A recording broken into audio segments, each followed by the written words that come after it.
কিয়ামতের ময়দানে গর্ভপাত হওয়া সন্তানের মা বাবাকে যখন আল্লাহ জাহান্নামে প্রবেশ করাবেন, প্রবেশ করানোর পর ওই গর্ভপাত হওয়া সন্তান আল্লাহর সাথে ঝগড়া করবে।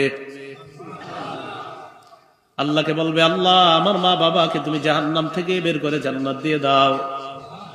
ফায়ুকালু আদখিল আবাওয়াইকাল জান্নাহ, আল্লাহর পক্ষ থেকে বলা হবে তুমি তোমার মা বাবাকে জান্নাতে প্রবেশ করায় দাও। এবার নবী বলেন ফায়াজুরুহুমা বিসারারিহি, এই গর্ভপাত হওয়া সন্তান মা বাবা দুজনকে নাভি দিয়ে পেঁচিয়ে দৌড়িয়ে জান্নাতের দিকে রওনা করবে। তাহলে মা বাবা দুজনের জন্য আমরা বর্ণনা পেয়ে গেলাম। কারো সন্তান দুনিয়াতে আসার পর 1 বছর 1.5 বছর 2 বছর পানিতে পড়ে মারা গেছে, হয় কিনা এরকম? এই বাবার মারে কি হাদিস দিয়া সান্ত্বনা দিবেন? তিরমিজির 1021 নম্বর হাদিসের বর্ণনা, আবু সিনান রহমতুল্লাহ আলাইহির বর্ণনা। তিনি বলেন, আমার সন্তানকে আমি দাফন করলাম, এদিকে তাকান সবাই, এটা কবর, এটা কবর, এটা কবরের কিনারা, খুব বুঝতে হবে হাদিসটা। আবু সিনান বলেন, এই এলাকার কোন আলেমের সন্তান মারা গেলে অন্য আলেমরা সান্ত্বনা দিতে যায় না? কথার কথা, অবশ্যই যাবে, আলেমরা সান্ত্বনা দিতে যাবে, এটাই সাধারণ বিষয়। আবু সিনান বলেন, দাফানতু ইবনি সিনানান, আমি আমার সন্তান সিনানকে দাফন করলাম। দাফন করার পর ওয়া আবু তালহা আল খাওলানি জালিসুন আলা শাফিরিল কবরি, আরেকজন আলেম আবু তালহা আল খাওলানি কবরের কিনারায় বসা। সন্তান কবর দেওয়ার পর ফালাম্মা আরাদতুল খুরুজ, আমি যখন কবর থেকে বের হওয়ার ইচ্ছা করলাম, আখাযা বিয়াদি, আবু তালহা আমার হাতের মধ্যে ধরলেন, আরেক আলেম আমার হাতে ধরছে। ধরার পর আমাকে বললেন, আফালা উবাশশিরুকা ইয়া আবা সিনান, আবু সিনান আমি কি তোমাকে সুসংবাদ দিব না? আবু সিনান জবাব দিলেন, কুলতু বালা, হ্যাঁ আপনি আমাকে সুসংবাদ দেন। আবু তালহা আল খাওলানি বলেন, হাদদাসানি আদ-দাহহাক ইবনে আব্দুর রহমান ইবনে আরজাবিন আন আবি মুসা আল-আশআরী রাদিয়াল্লাহু তাআলা আনহু قال قال رسول الله صلى الله عليه وسلم, আবু মুসা আশআরীর বর্ণনা, আল্লাহ নবী বলেন, ইযা মাতা ওয়ালাদুল আবদি, কোন বান্দার সন্তান যখন মারা যায়, ক্বালাল্লাহু লিমালাইকাতিহি, আল্লাহ ফেরেশতাদেরকে বলেন, কবাতুম ওয়ালাদ আবদি, আমার বান্দার সন্তানটা তোমরা ছিনিয়ে আনলা। ফেরেশতারা জবাব দেয়, নাম, হ্যাঁ মাবুদ, আপনার বান্দার সন্তানটা ছিনিয়ে আনলাম। এরপর আল্লাহ বলেন, কবাতুম সামারাতা ফুআদিহি, আমার বান্দার কলিজার টুকরাটা ছিনিয়ে আনলা। ফেরেশতারা জবাব দেয়, নাম, হ্যাঁ মাবুদ, আপনার বান্দার কলিজার টুকরাটা ছিনিয়ে আনলাম। আল্লাহ বলে, মাযা ইয়াকুলু আবদি, আমার বান্দার সন্তান তোমরা নিয়ে আসলা, আমার বান্দা কি বলে আমি একটু শুনতে চাই। আল্লাহ তো সব জানে। এরপরে এটা কেন? এটার একটা কারণ আছে, কারণটা শেষে বুঝবেন। ফেরেশতারা বলে, আল্লাহ তার সন্তান মারা যাওয়ার পর হামিদাকা ওয়াস্তারজা, আপনার বান্দা আপনার প্রশংসা করেছে আর পড়েছে ইন্না লিল্লাহি ওয়া ইন্না ইলাইহি রাজিউন। প্রথমে প্রশংসা করছে, সমস্ত প্রশংসা আল্লাহ, এরপর পড়ছে ইন্না লিল্লাহি ওয়া ইন্না ইলাইহি রাজিউন, এটা পড়ছে। আল্লাহ বলেন, ইবনু লি আবদি বাইতান ফিল জান্নাহ, আমার বান্দার জন্য জান্নাতে একটা ঘর বানায় দাও। ওয়াসাম্মুহু বাইতাল হামদি, ঘরের নাম বাইতুল হামদ রেখে দাও। একটা ঘর বানাও জান্নাতে, ঘরের নাম রাখো বাইতুল হাম। একটা ঘর বানাও, ঘরের নাম রাখো কি? বাইতুল হাম। এহার আলেম ছাড়া অন্যরা বলেন তো, কোন বান্দার সন্তান যখন মারা যায়, আল্লাহ তার জন্য জান্নাতে একটা ঘর বানায়। উলামা কেরাম জানে বিষয়টা, আপনারা বলেন তো ঘরটার নাম কি? বাইতুল হাম। তো যার সন্তান মারা যায় তাকে আরেকটা সান্ত্বনা দিবেন যখন তাকে দেখতে যাবেন। মুসলিম শরীফের 2635 নম্বর হাদিসের বর্ণনা, আবু হাসান রাহমাতুল্লাহি আলাইহি তাবিঈ, তিনি বলেন, ইন্নাহু কদ মাতালি ইবনান, আমার 2টি ছেলে মারা গেছে। ফাকুলতু লি আবি হুরায়রা রাদিয়াল্লাহু তাআলা আন, আবু হুরায়রা রাদিয়াল্লাহু তাআলা আনহুকে আমি বললাম, আমার 2টি সন্তান মারা গিয়েছে। ফামা আনতা বিমুহাদ্দিসি আর রাসূলিল্লাহি সাল্লাল্লাহু আলাইহি ওয়াসাল্লাম বিহাদিসিন তুতাইবু বিহি আনফুসানা আন মাউতানা, আপনি এমন কোন হাদিস বলেন যে হাদিসের মাধ্যমে আমরা নিজেদেরকে সান্ত্বনা দিতে পারি। আবু হুরায়রা বললেন, হ্যাঁ এমন একটা হাদিস আছে। কয় কি হাদিস? আবু হুরায়রা বললেন, সিগারুহুম দামিসুল জান্নাহ, ছোট ছোট সন্তানগুলা জান্নাতের প্রজাপতি হয়ে যায়। বাচ্চারা মারা গেলে কি হয়ে যায়? জান্নাতের প্রজাপতি হয়ে যায়। ইয়াতালাক্কা আহাদুহুম আবাহু আও ক্বালা আবাওয়াইহি, কিয়ামতের ময়দানে এই ছোট সন্তান তার বাবা অথবা বলেছেন বাবা মা উভয়ের সাথে সাক্ষাৎ করবে। করার পর ফায়াখুযু বিয়াদিহি আও বিসাওবিহি, হাত ধরবে অথবা কাপড় ধরবে।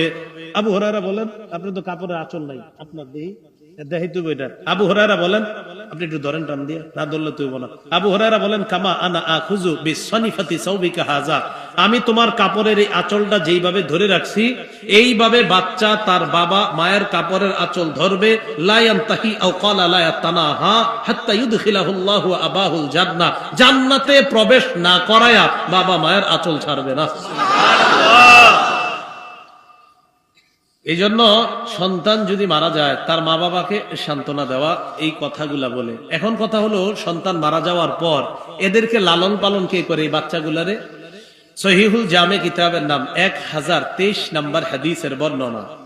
ক্বালা রাসূলুল্লাহ সাল্লাল্লাহু আলাইহি ওয়াসাল্লাম, নবীজি সাল্লাল্লাহু আলাইহি ওয়াসাল্লাম বলেন, আতফালুল মুমিনিনা ফি জাবালিন ফিল জান্নাহ, মুমিনদের ছোট ছোট সন্তানগুলা শৈশবে যদি মারা যায় তারা জান্নাতের পাহাড়ের মধ্যে অবস্থান নেয়।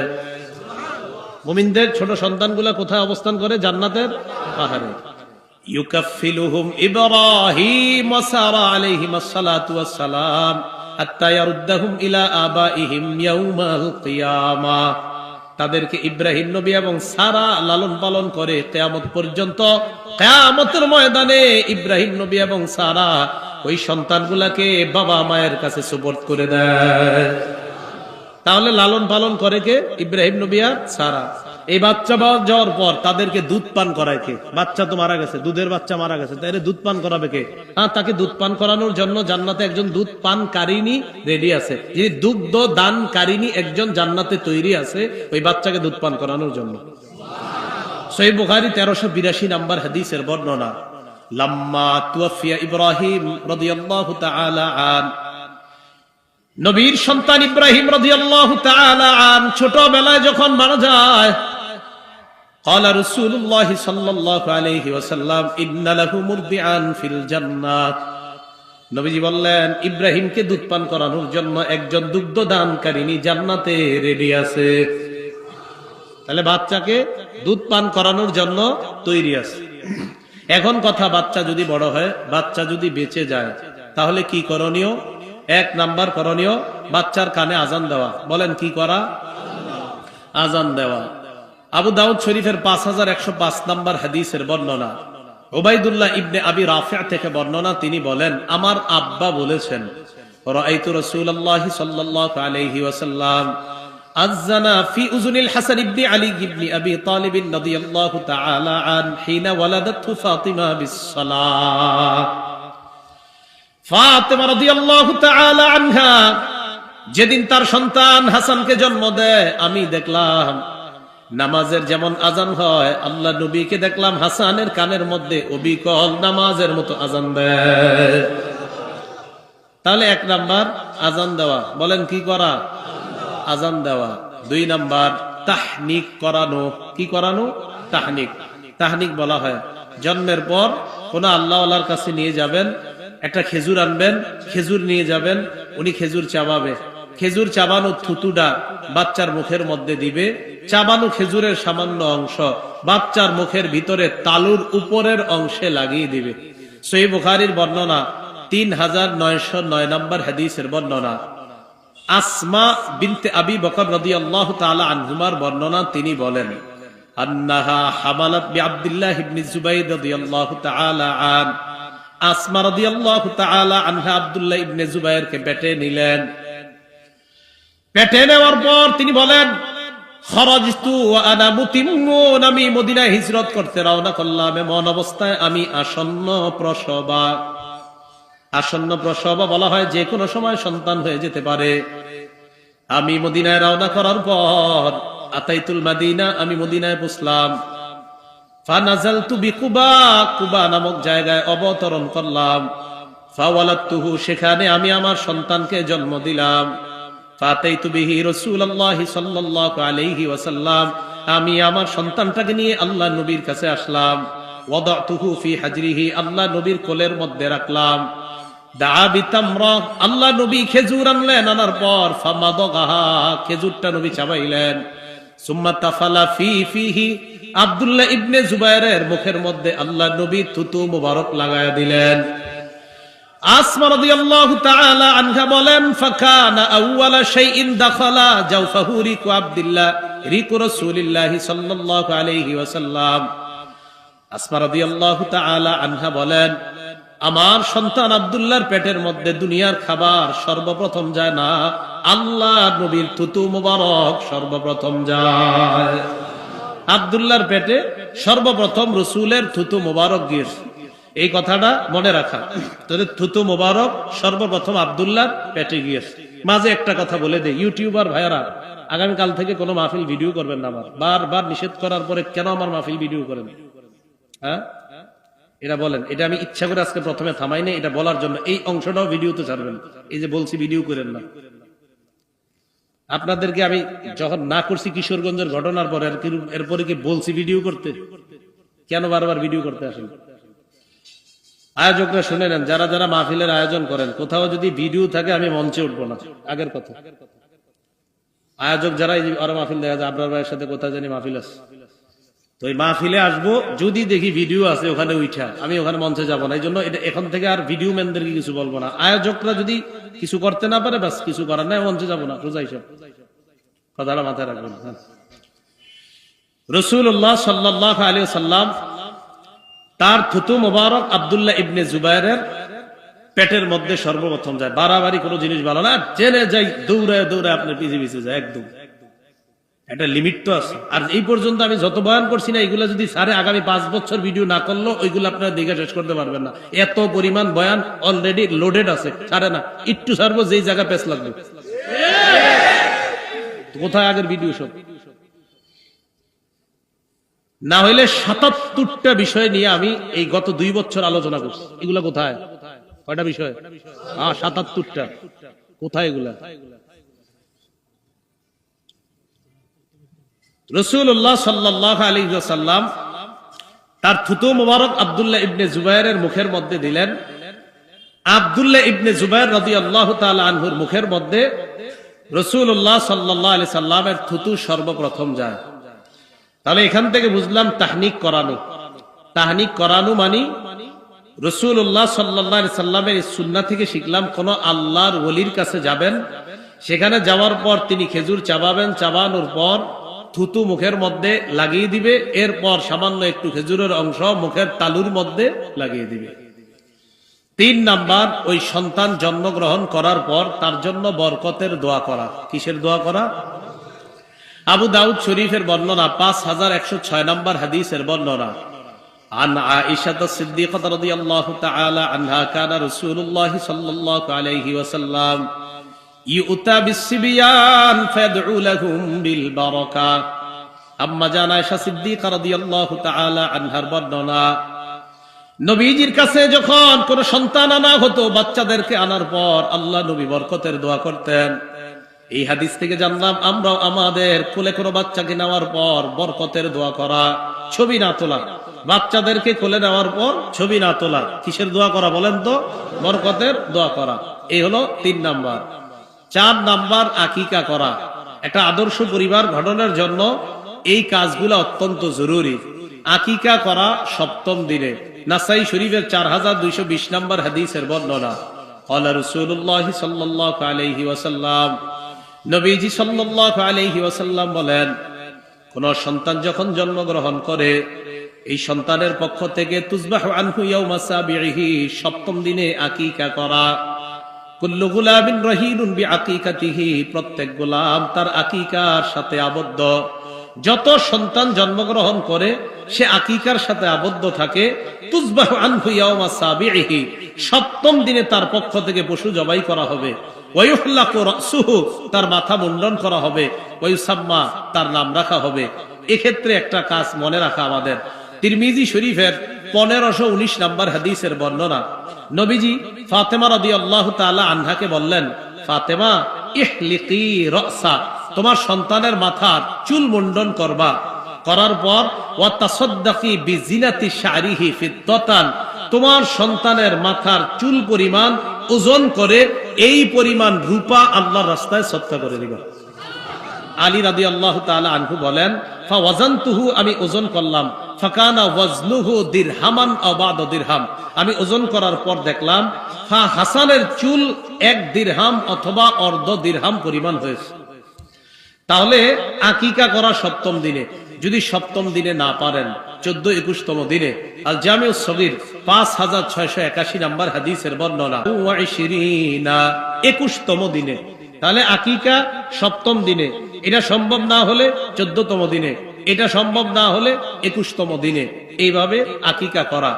আকিকা ছেলের পক্ষ থেকে সমবয়সী 2টি পশু আকিকা করা, বকরি বা খাসি ছাগল, মেয়ের পক্ষ থেকে একটা।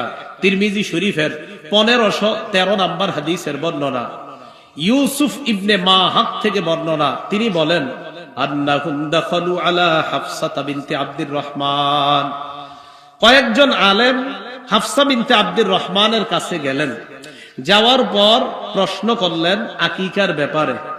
প্রশ্ন করার পর হাফসা বিনতে আব্দুর রহমান জবাব দিলেন, আম্মাজান আয়েশা সিদ্দিকা রাদিয়াল্লাহু তাআলা আনহা আমাকে বলেছেন। কি বলেছেন?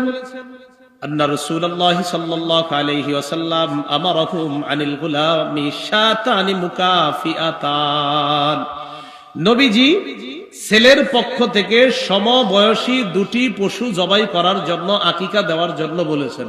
ওয়া আনিল জারিয়াতি শাতা, মেয়ের পক্ষ থেকে 1টি আকিকা দেওয়ার জন্য বলেছেন। কেউ যদি ছেলের পক্ষ থেকে 1টি দেয় আদায় হয়ে যাবে, সামর্থ্য যদি কম হয় আপনি 1টা দিলেও হবে।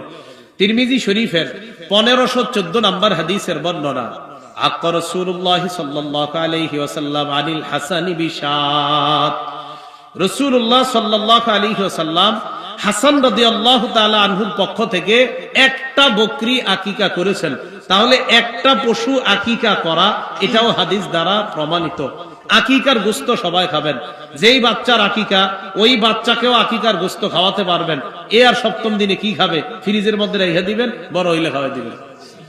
কথার কথা আর কি, ছেলের মেয়ে তাদের মা বাবা দাদা দাদি নানা নানি সবাই খেতে পারবে। এ হলো আকিকা করা। 5 নাম্বার সুন্দর নাম রাখা। ওলামায়ে কেরাম ইমাম খতিব যারা আছে তারা একটা বিড়ম্বনার শিকার হয়, কারো সন্তান হইলে ইমাম সাহেবের ফোন দেয় এলাকার, হুজুর একটা আনকমন নাম কোন। এই বেচারায় চিন্তায় বেড়ে যায়, আনকমন নাম এখন কই পাবো? তো কয় আবু হুরায়রা রাখেন, হুজুর এটা তো ওল্ড। আব্দুল্লাহ রাখেন, ওল্ড। আচ্ছা তাহলে আবু বকর রাখেন, এইটা কমন নাম। ওমর রাখেন, কমন নাম। এই নাম যদি আপনার পছন্দ না হয়, হুজুরে আপনারা বলে দিবেন ছেলের নাম রড রাখেন, মেয়ের নাম সিমেন্ট রাখেন। আনকমন চায় সবাই, কি চায়? এত সুন্দর সুন্দর নাম পছন্দ হয় না। রাসূলুল্লাহ সাল্লাল্লাহু আলাইহি সাল্লাম বলেন, আহাব্বুল আসমাই ইলাল্লাহি আব্দুল্লাহি ওয়া আব্দুর রহমান, আল্লাহর কাছে সবচেয়ে পছন্দনীয় নাম 2টা। বলেন কয়টা? 1 নাম্বার আব্দুল্লাহ, 2 নাম্বার আব্দুর রহমান। ওয়া আসদাকুহা হারিস ওয়া হুমাম, সবচেয়ে সত্যনিষ্ঠ নাম 2টা, 1 নাম্বার হারিস, 2 নাম্বার হুমাম। ওয়া আকবাহুহা হারব ওয়া মুররা, সবচেয়ে ঘৃণিত নাম 2টা, একটা হলো হারব আর একটা মুররা। হারব মানে যুদ্ধ, মুররা মানে তিতা। তাহলে সবচেয়ে পছন্দনীয় নাম আব্দুল্লাহ, আব্দুর রহমান। সবচেয়ে সত্যনিষ্ঠ নাম হারিস, হুমাম। সবচেয়ে নিকৃষ্ট ঘৃণিত নাম একটা হলো হারব আর একটা হলো মুররা। হারব যুদ্ধ, মুররা তিতা ইত্যাদি। যাই হোক, তো রাসূলুল্লাহ সাল্লাল্লাহু আলাইহি সাল্লাম বলে দিলেন যে নাম রাখা সুন্দর নাম। আব্দুল্লাহ ইবনে আব্বাস রাদিয়াল্লাহু তাআলা আনহুমার বর্ণনা, আল বাইহাকি শুআবুল ঈমান 11 নম্বর খণ্ড 133 নম্বর পৃষ্ঠা। আব্দুল্লাহ ইবনে আব্বাস রাদিয়াল্লাহু তাআলা আনহুমা বলেন, قد علمنا حق الوالد يا رسول الله فما حق الولد। ইয়া রাসূলুল্লাহ, পিতা মাতার হক আমাদের জানা আছে, সন্তানের হক আমাদের জানা নাই, মেহেরবানি করে আমাদেরকে জানায়া দেন। হুজুর পিতা মাতার হক জানি, সন্তানের হকটা কি, পিতা মাতার কাছে কি পায় একটু জানান। নবীজি বললেন আইয়ুহসিনা ইসমা, সন্তানের সুন্দর একটা নাম রাখা, এটা সন্তান বাবার কাছে পাও না। কিছু নাম আছে এগুলা রাখা নিষেধ করছেন। ক্বালা রাসূলুল্লাহ সাল্লাল্লাহু আলাইহি ওয়াসাল্লাম লা তুসাম্মিয়ান্না গুলামাকা ইয়াসারা ওয়ালা রাবাহা ওয়ালা নাজাহান ওয়ালা আফলাহা। নবীজি বলেন তুমি তোমার সন্তানের নাম ইয়াসার রাখো না, তোমার সন্তানের নাম নাজাহ রাখো না, তোমার সন্তানের নাম রবাহ রাখো না, তোমার সন্তানের নাম আফলাহ রাখো না। এই নামগুলা তুমি রাখো না সন্তানের। তাহলে ভালো নাম রাখা, সুন্দর নাম রাখা, এটা সন্তানের 5 নম্বর অধিকার। 6 নম্বর অধিকার, নবুবী তরবিয়ত শিক্ষা দেওয়া। বলেন কি তরবিয়ত? সবাই বলেন কি তরবিয়ত? নববী তরবিয়ত শিক্ষা দেওয়া। শৈশব থেকে নববী তরবিয়তে যখন সন্তানকে আপনি বড় করবেন, তখন এই সন্তান আপনাকে বৃদ্ধাশ্রমে রেখে আসবে না। যদি নববী তরবিয়তে এই সন্তানটাকে আপনি বড় করেন। নববী তরবিয়তের মধ্যে শ্রেষ্ঠ তরবিয়ত, আমার সাথে জোরে সোরে বলবেন, বলেন নামাজ। কি তরবিয়ত? আবু দাউদ শরীফের 495 নম্বর হাদিসের বর্ণনা। ক্বালা রাসূলুল্লাহ সাল্লাল্লাহু আলাইহি ওয়াসাল্লাম মুরু আওলাদাকুম বিস-সালাত ওয়া হুম আবনাউ 7 সিনিন। নবীজি বলেন তোমরা তোমাদের সন্তানকে নামাজের আদেশ করো যখন তাদের বয়স হয় 7। ওয়াদরিবুহুম আলাইহা ওয়া হুম আবনাউ 10 সিনিন। বয়স যখন 10 হয় তখন তাদেরকে প্রয়োজনে মৃদু আঘাত করো। এক্ষেত্রে একটা কথা মনে রাখা, বাচ্চাকে অথবা মাদ্রাসার কোন সন্তানকে এত জোরে আঘাত না করা যে আঘাতের কারণে এই সন্তানের এমন কোন ক্ষতি হয়ে যায়, অঙ্গের কোন ক্ষতি হয়, এই জাতীয় আঘাত না করা। সেটা মা বাবা হই আর কোন মাদ্রাসা হই, যেখানে এমন কোন আঘাত না করা। রসুলের কাছে 2টা বালক আনা হলো। এক বালককে রসুল হযরত আলীর কাছে দিলেন, দেওয়ার পর বললেন আলী লা তাদরিবুহু, এই বাচ্চাটাকে তুমি প্রহার করবা না। ফাইন্নী নুহিতু আন দরবি আহলিস সালাহ, আমাকে নিষেধ করা হয়েছে আমি যেন নামাজীদেরকে না মারি। কি না মারি? আমি যেন নামাজীদেরকে না মারি।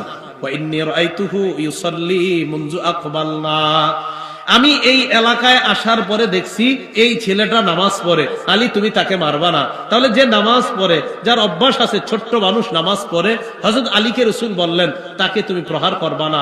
নামাজ না পড়লে মৃদু আঘাত করা এটা দোষণীয় না, আঘাত করা যেতে পারে, তবে সেটা যেন অসহনীয় পর্যায়ে না যায়। কথা কি বুঝে আসছে? তাহলে 6 নাম্বার নববী তরবিয়ত শিক্ষা দেওয়া, শ্রেষ্ঠ শিক্ষা নামাজ। ওয়াফাররিকু বাইনাহুম ফিল মাদাজি, 10 বছর বয়সে ছেলে এবং মেয়েকে এক বিছানায় তো রাখার প্রশ্নই আসে না। কয় বছর বয়সে? 10 বছর বয়সে বিছানা আলাদা করেন। প্রথম কথা, ভাই বোনের বিছানা 10 বছর বয়সে টোটাল বিছানা আলাদা হবে।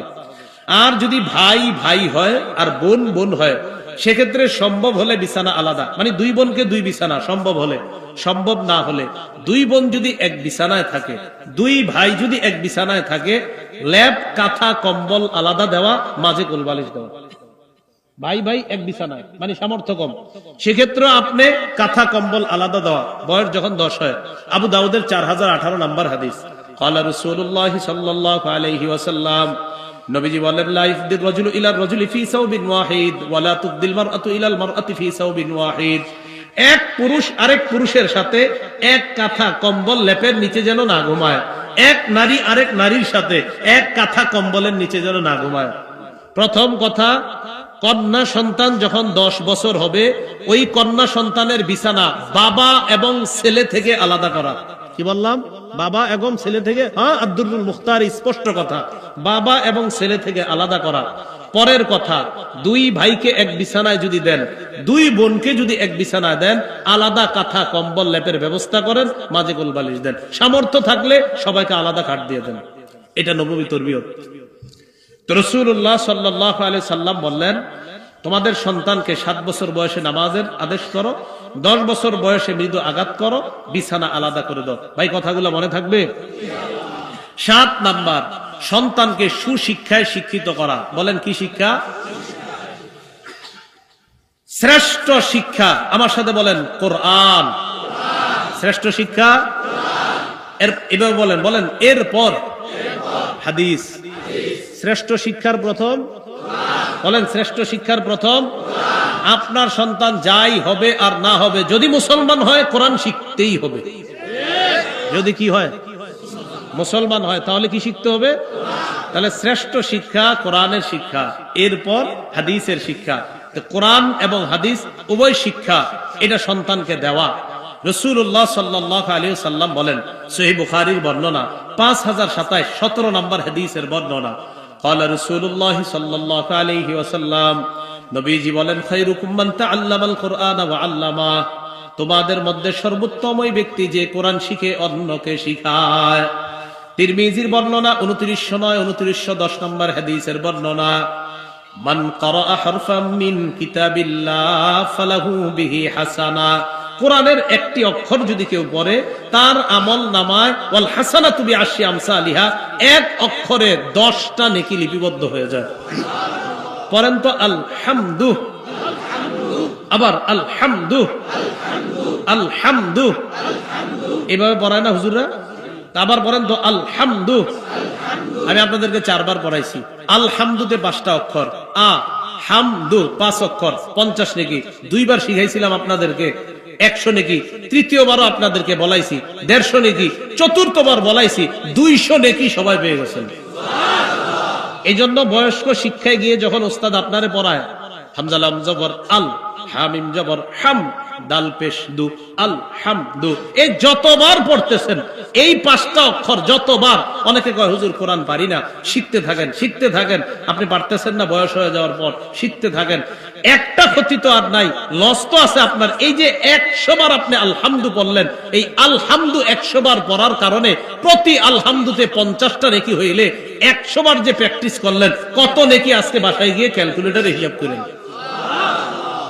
তাহলে শ্রেষ্ঠ শিক্ষা কোরআনের শিক্ষা। যদি কোরআনের শিক্ষা না দেন, তখন এই সন্তান বড় হওয়ার পর বলতে পারে, উল্টা পাল্টা কথা তার মুখ দিয়ে বের হয়ে যেতে পারে। কোরআনের শিক্ষা যখন তার মাঝে থাকবে, সে শিখবে। সূরা বাকারার 66 নম্বর আয়াতে আল্লাহ দাউদ নবীর এক জাতি অবাধ্য হওয়ার কারণে বলেছেন, কুনু কিরাদাতান খাসিইন, তোমরা নিকৃষ্ট বানর হয়ে যাও। সাহাবারা বললেন, হুজুর তখন থেকেই কি বানর দুনিয়াতে? নবীজি বললেন, না, মানুষ আল্লাহর একটা সৃষ্টি, বানরও আল্লাহর আলাদা সৃষ্টি। কোন মানুষকে আল্লাহ বানর বানায়া দেওয়া, এটা হলো তার জন্য গজব। বানর থেকে মানুষ অথবা মানুষ থেকে বানর, বিষয়টা এমন না। কোন মানুষকে যদি আল্লাহ বানর বানায়, সেটা হলো তার জন্য গজব। কিন্তু মনে রাখতে হবে, মানুষ এটা আল্লাহর সম্পূর্ণ আলাদা একটা সৃষ্টি, বানর আল্লাহর আলাদা একটা সৃষ্টি। মানুষ থেকে বানর বা বানর থেকে মানুষ, এই বিষয়টা সত্য না। কথা কি বুঝে আসছে? তাহলে সন্তানকে যখন সুশিক্ষায় শিক্ষিত করা যাবে, তখন সন্তানের বুঝে আসবে। এই জন্য 7ম কথা হলো বাচ্চার অধিকার সুশিক্ষায় সন্তানকে শিক্ষিত করা। 8 নাম্বার, সন্তানকে যদি দুনিয়াতে থাকতে সম্পত্তি দিতে চান, তাহলে ফতুয়া বিভাগের ফতুয়া এনে সব সন্তানকে কি সমান দিবেন, না একটু কম বেশি দিতে পারবেন জীবদ্দশায়? কম বেশি যদি দিতে চান, ফতুয়া বিভাগের ফতুয়া আনবেন।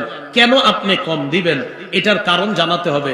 জীবদ্দশায় সম্পদ দেওয়ার মূল নিয়ম হলো সমানভাবে সবাইকে দেওয়া। যদি জীবদ্দশায় দিতে চান, 4 দোকান 4 সন্তান, বাস 4 দোকান 4 সন্তানকে দিয়ে দেওয়া, এটা হলো সমান বন্টন।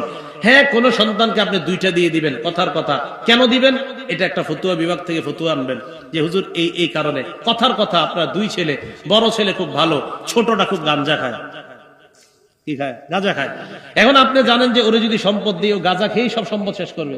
এখন ফতুয়া বিভাগে ফতুয়া আনবেন, আমার বড় ছেলেটা মাশাআল্লাহ খুব ভালো, ছোট ছেলেটা এই সমস্যা, তো এই কারণে আমি কি ওকে সম্পত্তি এরকম দিব বা একটু কম দিব বা বেশি দেওয়ার এই ক্ষেত্র বিশেষ করতে পারবো কিনা, এটা মুফতি সাহেবদের থেকে লিখিত ফতুয়া আনবেন।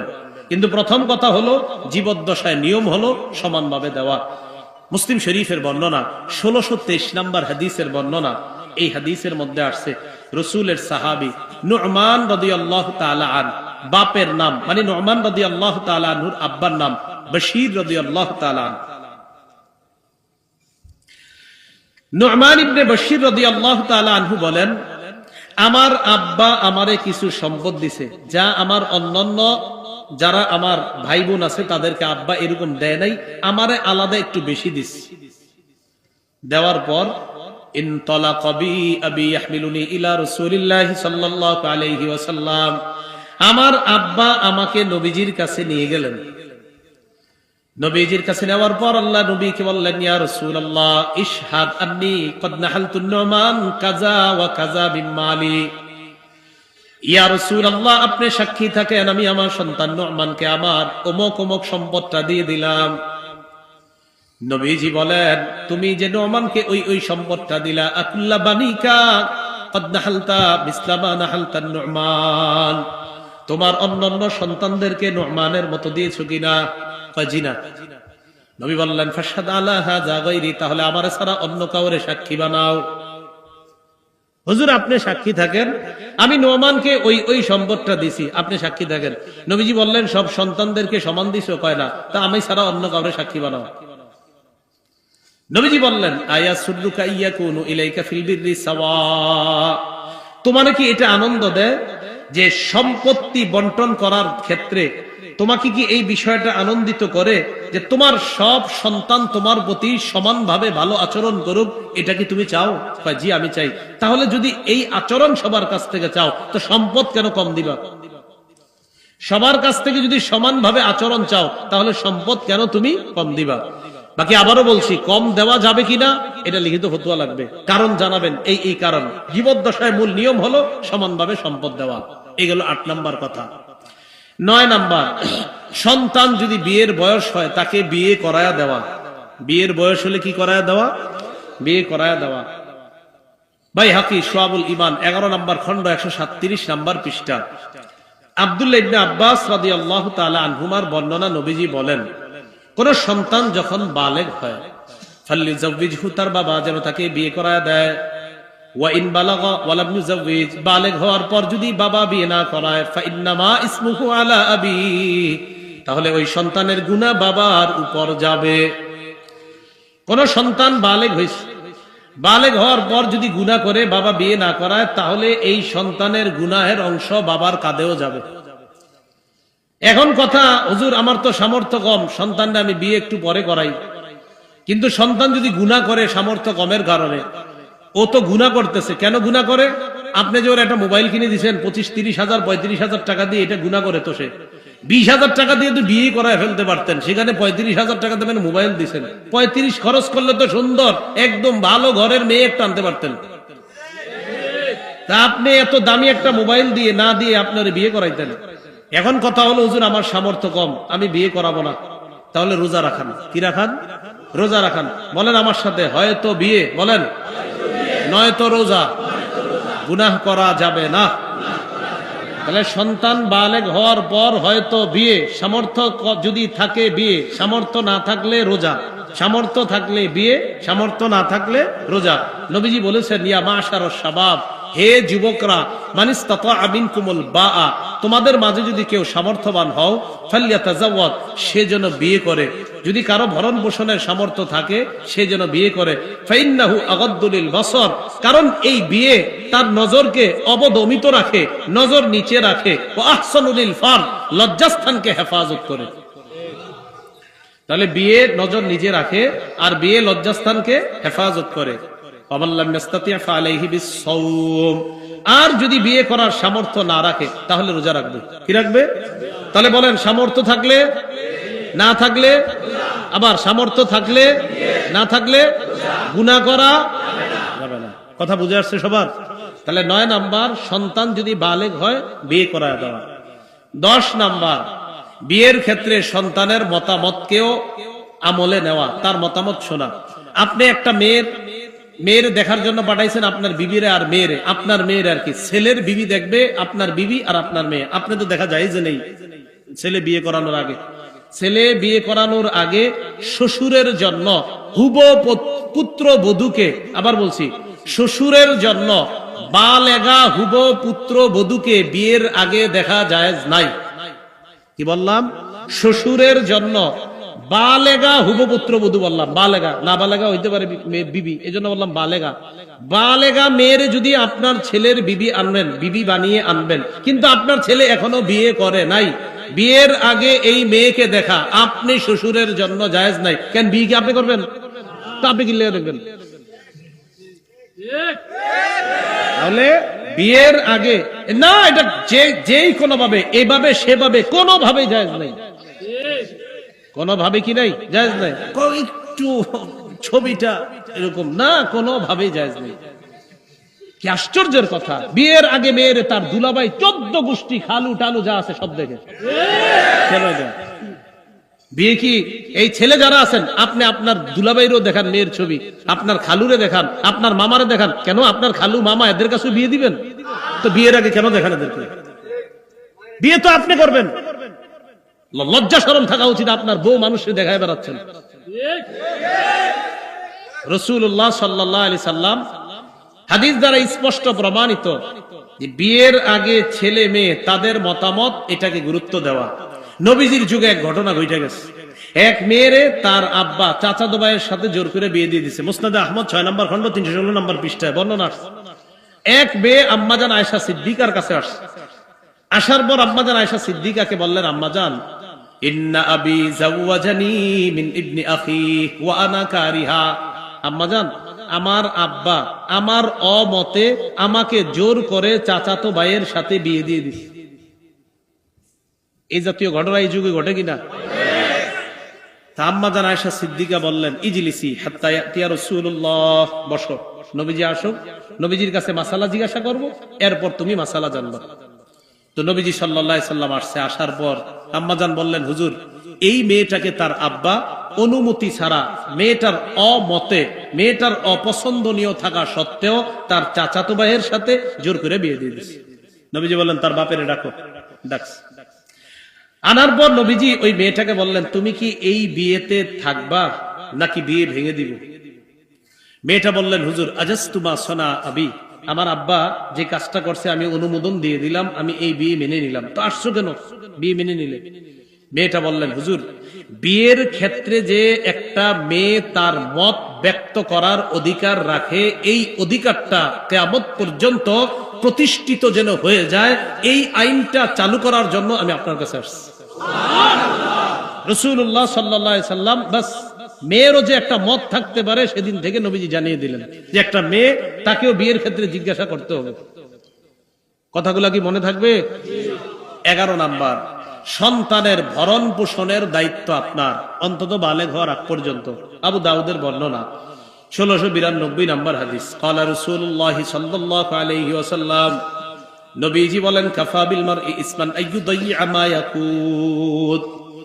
কোন বাবা গুনাহগার হওয়ার জন্য এতটুকুই যথেষ্ট, সে তার টাকা পয়সাগুলা সন্তানাদি পরিবারের পিছনে খরচ না করে অযথা অন্যান্য জায়গায় নষ্ট করে ফেলে, এই বাবা গুনাহগার হওয়ার জন্য এতটুকুই যথেষ্ট। এটা গেল 11 নাম্বার, সন্তানের ভরণ পোষণের দায়িত্ব বাবার। 12 নাম্বার, সন্তানের বিরুদ্ধে বদদোয়া না করা। এটা আবু দাউদের বর্ণনা, 1532 নম্বর বর্ণনা। ক্বালা রাসূলুল্লাহ সাল্লাল্লাহু আলাইহি ওয়াসাল্লাম, নবীজি বলেন, লা তাদউ আলা আনফুসিকুম, নিজেদের বিরুদ্ধে বদদোয়া করো না। ওয়ালা আলা আওলাদিকুম, সন্তানের বিরুদ্ধে বদদোয়া করো না। ওয়ালা আলা আমওয়ালিকুম, সম্পদের বিরুদ্ধে বদদোয়া করো না। ওয়ালা আলা খাদামিকুম, কর্মচারী চাকর বাকর যারা আছে তাদের বিরুদ্ধেও বদদোয়া করো না। তাহলে সন্তানের বিরুদ্ধে বদদোয়া না করা, কর্মচারী তাদের বিরুদ্ধে বদদোয়া না করা। বিশেষ করে মা যারা আছেন, মারা অনেক সময় আপনি কথায় কথায় আর কি, যদিও আপনি সন্তানকে অনেক ভালোবাসেন, এরপরে অনেক সময় অভিশাপ দিয়ে ফেলেন, গাড়ির তলে বইরা পড়তে পারছ না, কথার কথা।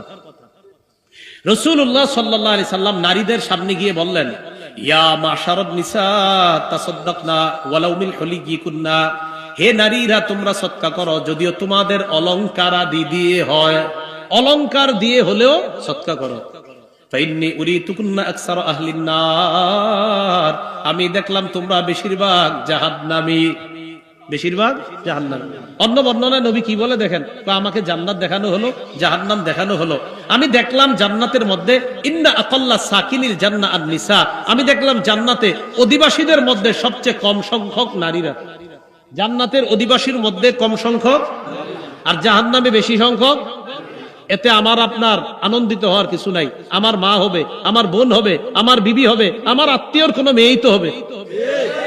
তো নবীজি বললেন, আমি দেখলাম বেশিরভাগ তোমরা জাহান্নামী, জান্নাতে অধিবাসীদের মধ্যে কম দেখলাম তোমাদেরকে। এক নারী বললেন, হুজুর, এটা কেন আমাদেরকে বেশি দেখলেন জাহান্নামে? নবীজি বলেন, তুকসিবনাল লাইনা ওয়া তাকফুরনাল আশির, তোমরা বেশি বেশি অভিশাপ দাও আর তোমরা স্বামীর অবাধ্য হও, নাফরমানি করো। তোমরা বেশি বেশি অভিশাপ দাও আর তোমরা স্বামীর নাফরমানি করো, এই কারণে তোমরা বেশি বেশি সদকা করো, আর এই অপরাধ দুইটার কারণে তোমরা বেশিরভাগ জাহান্নামী হবে। তো কি বুঝলাম?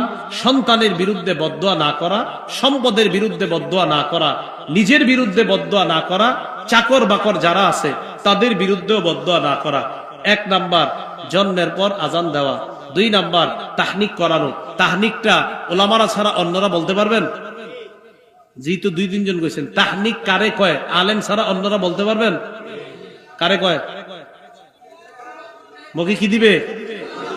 থুতু দেওয়ার পর খেজুরের একটা অংশ মুখের ভিতর তালুর উপর লাগাই দিবে, এ 2 নাম্বার। 3 নাম্বার বরকতের দোয়া করা।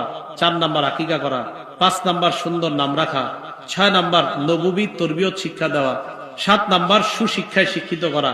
8 নাম্বার জীবদ্দশায় সম্পদ দিলে সমানভাবে সম্পদ বন্টন করা। কম বেশি দেওয়ার নিয়ত থাকলে ওলামাদের কাছ থেকে ফতুয়া জেনে নেওয়া। 9 নাম্বার বিয়ের বয়স হলে বিয়ে করানো। 10 নাম্বার ছেলে মেয়ের কথা কেউ বিয়ের ক্ষেত্রে গুরুত্ব দেওয়া। 11 নাম্বার সন্তানের ভরণ পোষণের দায়িত্ব নেওয়া। 12 নাম্বার সন্তানের বিরুদ্ধে বদদোয়া না করা। আল্লাহ পাক রব্বুল আলামিন আমাদের সকলকে যে কথাগুলো শুনলাম বললাম, একটা আদর্শ পরিবার যেন সকলের আমরা গঠন করতে পারি। আল্লাহ প্রত্যেকের পরিবারকে যেন আদর্শ পরিবার হিসাবে গঠন করার তৌফিক দান করেন। আমিন ওয়া আখিরু দাওয়ানা আনিল হামদুলিল্লাহি রাব্বিল আলামিন।